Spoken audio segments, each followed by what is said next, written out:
Hi, I'm Kathleen Heffernan, author of the Bikini Model Cookbook.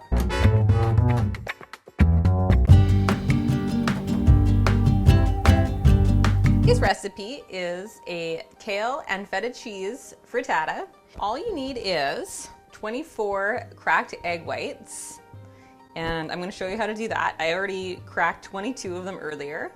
And you need a cup and a half of dry cured cottage cheese, a quarter cup of red onions. I have measured out with my measuring scale 90 grams of feta cheese, 2 garlic cloves minced, and these are my other 2 eggs, which I will show you in a sec, 2 teaspoons of olive oil, and then 8 cups of chopped fresh kale. And I actually got my kale from my tower garden.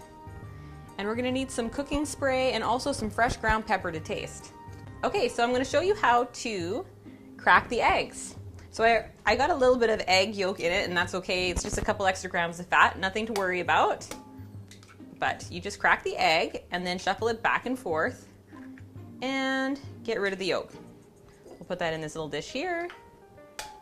Crack the egg, stick your finger in there and separate it, and then go back and forth with the yolk. See? Simple. And I like to use fresh eggs rather than the carton kind, just so that there's no extra preservatives, just straight up egg whites. And, well, maybe a little bit of yolk.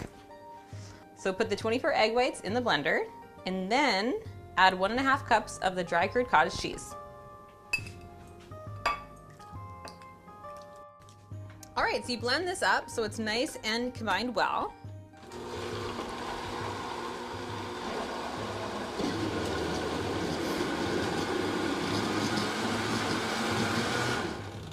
The great thing about this recipe is that the feta cheese looks so much like the dry cured cottage cheese that it gives that really cheesy kind of feeling to it.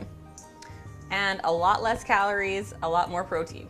Okay, the next step is we're gonna take the kale, the garlic, the olive oil, and the red onions over to the pan, stir fry it for about 5 minutes until the kale is all wilted. And we also wanna use a little bit of fresh ground pepper. All right, so over medium heat, I'm gonna add 2 teaspoons of olive oil, throw in the red onion, and then you throw in 2 cloves of garlic chopped. And I'm just gonna throw the kale in on top of all of that. All gonna get cooked up. All right, so once it starts to cook a little bit, the kale will wilt a little bit and it'll kind of shrink down. And I'm gonna top with some fresh ground pepper. While the kale is cooking, I'm going to heat the oven to 375 degrees. While the oven's heating up and the kale is cooking, I am going to spray my lasagna pan. And I like to use a really big pan just because it's a bit of a big serving. So, or you can use 2 small pans, it's totally up to you. So spray that well and spray the edges as well. I like to use a sprayer like this rather than aerosol to cut down on chemicals. I'm gonna check on the kale, and it's already starting to get a little bit smaller. Now I really like kale. I only started using it here in the last year or 2, but it's just a great vegetable to eat, really low in calories, high in fiber, full of really healthy nutrients. And turn that down a little bit so it doesn't burn. So you just cook it until it's slightly wilted. It's gonna cook a little bit more in the lasagna pan once it gets into the oven. So I'm just gonna pour it all in, and you wanna spread it around evenly.